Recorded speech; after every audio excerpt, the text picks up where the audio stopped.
दिल्ली पकड़ के तूने चलना सिखाया था ना। এবার কন্যা সন্তানের বাবা হলো আরিস ফাহিম চৌধুরী। হ্যালো গাইস, কেমন আছেন সবাই? আশা করি সবাই ভালো আছেন। তো গাইস, আপনারা তো কম বেশি অনেকে আরিস ফাহিম চৌধুরীকে চিনেন, যিনি কিনা বাংলাদেশের একজন সফল ইউটিউবার।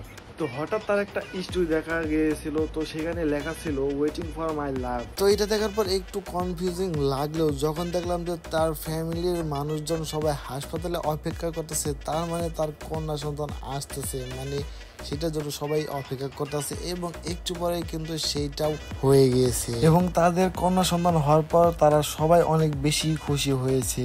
তো আরিস ফাহিম চৌধুরী ফেসবুকে কি লিখেছে চলুন সেটা দেখা যাক। আলহামদুলিল্লাহ আলহামদুলিল্লাহ আলহামদুলিল্লাহ, মহান আল্লাহ তাআলা আমাকে একটি জান্নাত দিয়েছে। আল্লাহ তাআলার কাছে অশেষ শুকরিয়া।